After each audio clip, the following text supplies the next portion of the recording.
Imagine this. Losing a really good team member.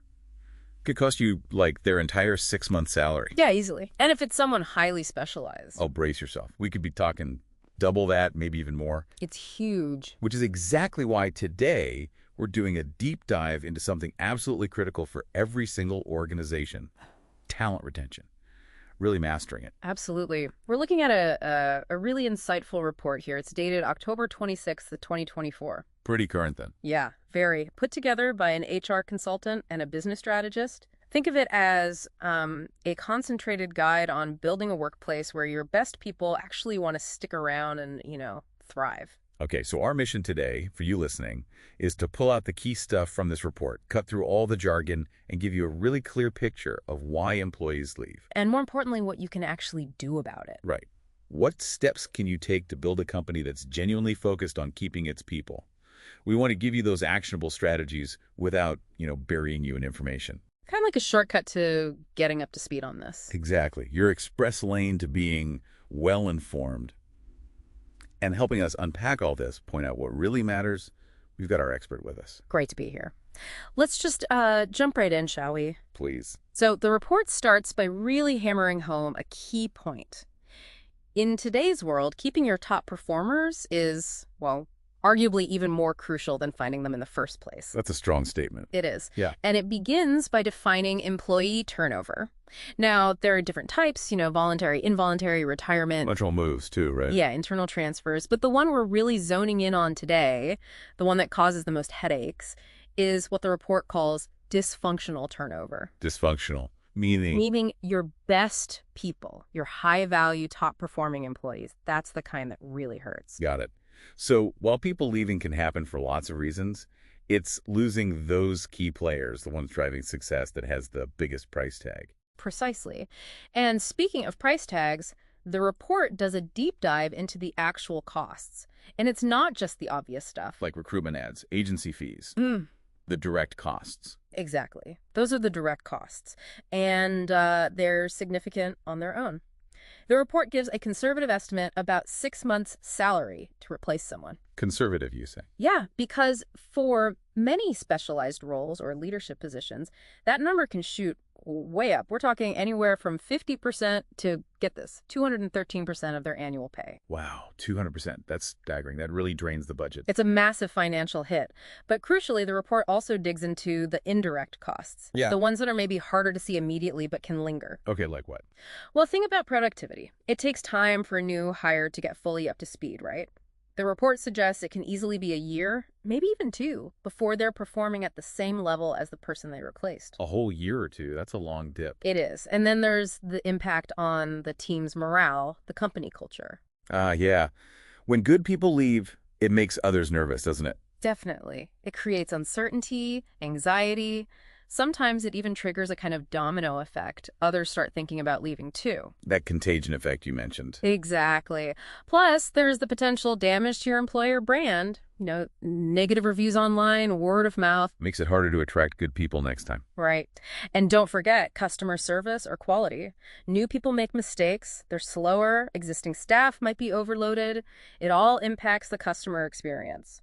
The report actually has a table summarizing all this, I believe. It does, yeah. Table 1, it lays out the cost categories direct, indirect, and gives potential financial impact percentages. Really helps visualize the scale of the problem. Okay, so the costs are huge. What about spotting trouble early?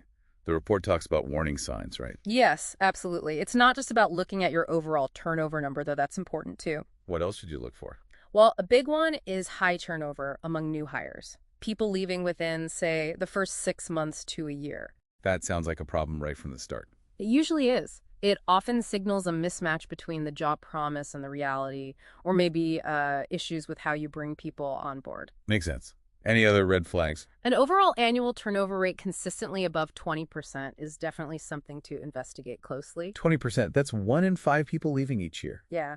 And of course, if you notice your top talent consistently getting snapped up by competitors, that's a very clear sign you're not meeting their needs or perhaps their ambitions. You need to ask why they're finding better opportunities elsewhere. Exactly. And the report points out some subtler things too, like have you seen an uptick in people taking sick leave? Or even strangely, more workplace accidents. Accidents. How does that connect? It could signal underlying stress, burnout, or just general disengagement. People aren't focused. Interesting. And exit interviews. Still important. Hugely important. The report calls it a potential gold mine. If you actually listen and act on the feedback, that's where you can really learn what's driving people away. Okay, so we know it's costly. We know some warning signs. Let's get into the why. What makes employees start looking elsewhere? The report starts with hiring and onboarding, doesn't it? It does, and it highlights some common pitfalls right at the beginning. Like rushing things. Yeah, rushing the hiring process, or maybe not having a really solid grasp of what the role truly needs. This leads to mismatches. Setting people up to fail almost. Or just setting wrong expectations. The report specifically mentions misleading job descriptions. That breaks trust right away. Like buying something online that looks nothing like the picture. Exactly. That kind of disillusionment means they might not stick around long. And it stresses looking beyond just technical skills. You mean cultural fit, soft skills. Precisely. Things like adaptability, communication, teamwork. You can often train technical skills, but fitting into the team culture, that's harder to teach. True. What about the process itself? Lengthy, inefficient hiring processes are a killer. The report cites an average of nearly 48 days. Well, that's over 6 weeks. Yeah, and in that time, your best candidates, they might get other offers from companies that move faster. You snooze, you lose, basically. Pretty much. And then comes onboarding. The report really flags this as critical. More than just paperwork, I assume. Oh, much more. It's about really integrating people, making them feel welcomed, supported, connected to the culture and the team. Giving them the tools they need to succeed. Exactly. And there's that stat you mentioned earlier. The 82% one. Yeah. Good onboarding can improve retention by up to 82%. That's just massive. It shows how crucial that initial experience is for long-term commitment. Okay, so getting hiring and onboarding right is step one. What's next? Compensation and benefits, I imagine. Yep, the bread and butter. Yeah. It's fundamental, obviously, but the report adds some data. Like Yeah. one survey where 63% of people who resigned said insufficient pay was a key reason. 63%, that's a big chunk. It is. If people, especially your top folks, feel they're not being paid what they're worth, they will look around. It's just logical. But it's not just salary, is it? No, absolutely not. The report emphasizes the importance of the whole benefits package. Good health insurance, decent retirement plans, enough paid time off. The essentials. Right. And sometimes a really strong benefits package can actually be more appealing than just a slightly higher salary. It provides security. Peace of mind. Yeah. And the report suggests tailoring benefits too. Think about your workforce demographics. Younger employees might really value things like student loan help or funding for professional development. Shows you're investing in their future. Exactly. So the takeaway is a holistic view of total rewards. Understand what different groups value. Okay. Pay and benefits are crucial. Yeah. What about the work environment itself? Culture? Company culture. Yeah. This is huge in the report. It paints a pretty stark picture. A toxic or unhealthy culture is a major driver of departures. I bet the numbers back that up. They do. Get this. 57% of people in poor cultures are actively looking for other jobs. More than half. What makes a culture toxic, according to the report? It lists several things. Bad managers are a big one. Feeling treated unfairly. Pay comes up again here, too. Interesting that pay is linked to culture. Yeah, it seems tied into fairness. Also, lack of empathy from leaders. Not feeling like your well-being matters. Well, it's about how you're treated, fundamentally. Absolutely. And the report strongly suggests that a toxic culture can often trump even good pay. People will leave a high-paying job if the environment is miserable. I can believe that. Yeah. And bad experiences get shared, right? Hurts the brand. Definitely. Negative Glassdoor reviews, Yeah. word of mouth. Yeah. It creates this damaging cycle where it's harder to attract good people in the first place. A vicious cycle. Wow. Okay, what else drives people away? Feeling stuck. Exactly. Stagnation, lack of growth opportunities. Ambitious people want to learn. They want to advance. They need to see a path forward. Right. If they don't see clear career paths or opportunities for training, mentorship, new challenges within your company, they'll look for places that do offer that investment in their development. And growth isn't just promotions, is it? No, good point. It's also about gaining new skills, tackling interesting projects, feeling like your potential is valued long-term. If they hit a perceived ceiling, disengagement sets in. Which brings us back to managers, I guess. Leadership quality. Directly. The report is clear. Bad management is a huge turnover driver. We talked about toxic managers, but what about specific styles? Well, micromanagement gets called out, making people feel untrusted, constantly looking over their shoulder. Stifling. Totally. And the opposite end, absentee managers. Leaders who are just not there, leaving teams feeling unsupported, directionless. Both sound pretty demotivating. They are. And beyond style, it's about a lack of empathy, not addressing bad behavior on the team, not creating a safe space for feedback.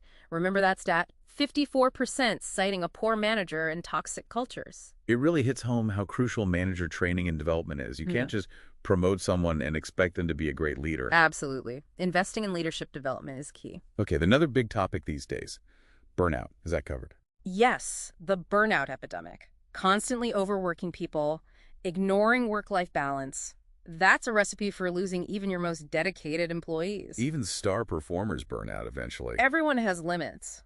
And the report suggests this isn't always just one bad manager. It can be systemic, baked into the company culture itself, this expectation of constant overwork. A culture that doesn't value well-being. Exactly. And that ties into the final major driver the report covers, disengagement and feeling unheard. Just feeling like a cog in the machine. Pretty much low engagement, lack of connection to a purpose, and crucially, what happens with feedback. You mentioned this earlier, asking for feedback but doing nothing. Yes, the report says that can be more damaging than not asking at all. It just shatters trust. People think, why bother sharing if nothing changes? That makes total sense. You have to close the loop. You have to. And finally, just a simple lack of recognition. Not feeling appreciated for your work makes people feel taken for granted, invisible. All adds up, doesn't it? It really does. And Table 2 in the report does a nice job summarizing these drivers and linking them to strategic levers for retention. It connects the why to the what you can do. Okay, perfect transition. Let's talk solutions. The report lays out these pillars for building a retention-focused organization, right? 7 of them. That's right, 7 key pillars. Pillar 1 is all about attracting and, importantly, integrating the right talent. So strategic hiring again. Looking beyond just the resume. Exactly. Prioritizing cultural fit, soft skills, long-term potential alongside the technical stuff, building a more resilient workforce that way, and making the process efficient and clear. That stat about some companies hiring in under 15 days comes back here. Yes, agility matters. And writing accurate job descriptions, avoiding those unicorn hunts for the perfect on-paper candidate who might not actually fit or thrive. Hire for potential and fit, not just perfection. Right. And then the onboarding. Making it comprehensive, engaging, focused on connection and integration, not just forms, maybe even extending it over months, not just days. Setting them up for success from day one. Okay, pillar 2. Fair rewards and holistic benefits. This means market competitive pay, yes. Regular benchmarking, pay for performance where it makes sense. But also the whole package. Exactly. Robust core benefits, health, retirement, PTO, but also meaningful perks that support well-being. Flexibility, maybe childcare support, wellness programs, tuition help. Things that actually make a difference in people's lives. Yes. And focusing specifically on mental health support is increasingly important. Tailoring the package to what your workforce actually needs and values, and then communicating that value effectively. Don't just offer it, make sure people know what they have. Got it. Pillar 3. Cultivating an irresistible company culture, this is foundational. How do you do that? By actively fostering belonging, building trust through transparency, ensuring fairness and civility, and leadership has to model this stuff. Walk the talk. Absolutely. Remember that stat. People in positive cultures are 4x more likely to stay. This pillar also stresses embedding diversity, equity, and inclusion, DEI, into everything. Not just a separate initiative. No, woven into the fabric. Reviewing policies, promoting fairness, having strategic DEI leadership. It strengthens the brand, boosts innovation, and it's the right thing to do. Makes sense. Pillar 4. Investing in employee growth and development. Crucial for keeping ambitious people engaged. So clear career paths, training. Yes. Offering diverse learning options, internal, external, mentorship, on-the-job learning, making career paths visible, maybe even career lattices, showing different ways to grow. Lattices, so not just climbing vertically. Right, moving sideways into new areas too. And personalized development plans, ideally driven by the employee but supported by the manager, aligned with business needs. Mentorship programs are great here too. Passing on knowledge, building connections. Okay, pillar 5. Leadership again. Yep. Empowering effective and empathetic leadership. This means training managers. Especially those promoted without leadership experience. Exactly. Training them on feedback, coaching, support, performance management, even interviewing. And leaders need to model the right behaviors, integrity, championing values, addressing bad behavior swiftly. Creating that psychologically safe environment. Yes. Avoiding those extremes of micromanagement or being totally hands-off. Finding the balance of empowerment with support. The report also talks about transformational leadership. Transformational versus transactional. Right. Transactional is more about reward for performance. Transformational is about inspiring a vision, ethics, creativity, individual consideration. It builds much deeper loyalty. More inspiring. Got it. Pillar 6. Championing work-life integration and well-being. This is where flexibility comes in strongly. Remote work, highlighted flexible hours. Exactly. Where possible, offering options. The stats are compelling, higher loyalty, people actively seeking it out. It signals trust, gives autonomy. And beyond flexibility. Comprehensive well-being programs, mental health resources, fitness options, financial wellness, and crucially, a culture that supports well-being. Managers encouraging breaks, using vacation time themselves. Leading by example on well-being, too. Okay, last one. Pillar 7. Fostering engagement, recognition, and open communication. This involves continuous feedback loops. Pulse surveys, one-on-ones. Yes, multiple channels. But the key is listening and acting. Showing people how their feedback is being used. Yeah. That builds immense trust. Closing the loop again. Always. And recognition, making it regular, specific, not just an annual bonus. Formal awards, yes, but also informal praise, peer-to-peer recognition. Making people feel seen. Exactly. And finally, clear, consistent, transparent communication about goals, strategy, performance, making it a two-way street so employees feel comfortable sharing their views too. Yeah. Reduces uncertainty, increases buy-in. That's a comprehensive set of pillars. It really covers the whole employee experience. It does, and the report then uses the HR gap as an example of how external expertise can help implement these things. All right, the HR gap. Their mission is about bridging the gap between people and their work, correct? Yes, offering tailored solutions.